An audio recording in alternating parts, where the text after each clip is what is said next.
branch accountல exercise problem பார்க்குறோம். first problem dependent branches. அதில் debtor system பற்றி பார்க்குறோம். பாருங்க sum பாருங்க. Good Luck Limited opened a branch 1195 at Calcutta. The following information prepare branch account. இப்போ particulars கொடுத்துருக்காங்க. Goods sent to branch 50,000. Sales cash sales வந்து 20,000, credit sales வந்து 36,000, மொத்தம் 56,000.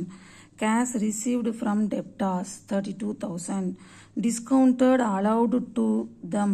இந்த discount வந்து branch accountல இந்த 600 வந்து அக்கௌண்ட்டுக்கு வராது, அக்கௌண்ட்டுக்கு வந்து இது வராது. அடுத்து cash sent to branch for expenses 7,000. Stock on 31/12/95 8,000. Stock on 31/12/95. Debtors on 31/12/95 3,400. இப்போ branch account போட போகிறோம். heading Calcutta branch account. Particulars rupees, particulars rupees. Debit credit side. First debit side. Do gets goods sent to branch. goods எவ்வளவு 50,000. அந்த 50,000 இங்கே போட்டிருக்கோம். அடுத்து to cash sent to branch. cash எவ்வளவு cash இது பண்ணியிருக்கோம் 7,000.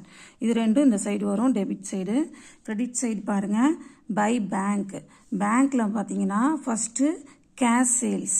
கேஷ் சேல்ஸ் எவ்வளவு 20,000. கிரெடிட் சேல்ஸ் வராது, கிரெடிட் சேல்ஸ் வராது. ஆனால் debtors cash received from debtors 32,000 இது வரும். அப்போ கேஷ் சேல்ஸும் கேஷ் ரிசீவ்டு ஃப்ரம் டெப்டாஸ் 32,000 வரும். Cash sales 20,000, cash received from debtors 32,000, ரெண்டையும் சேர்த்தா 52,000. By balance carry down. லாஸ்ட்டாக எவ்வளோ இருக்குது? ஸ்டாக் வந்து 8,000, டெப்டாஸ் வந்து 3,400. 8,000 3,400. இப்போ இதெல்லாம் கிரெடிட் சைடு டோட்டல் பண்ணுறோம். பண்ணால் 63,400 வருது. இப்போது அப்படியே இந்த 63,400 இங்கே போடுறோம். இங்கே பார்த்தீங்கன்னா இது ரெண்டு தான் இருக்குது. 50,000 7,000. ஸோ 57,000. 63லேருந்து 63,400லேருந்து 57,000 லெஸ் பண்ணோன்னா 6,400 வருது. இதுதான் வந்து ப்ராஃபிட். இதை வந்து என்ன எழுதணும்னா general P&L account balancing figure. BAF balancing figure எவ்வளோ வந்துச்சு 6,400. இதுதான் இப்போ ஆன்சர் ப்ராஃபிட்டு. Okay, thank you.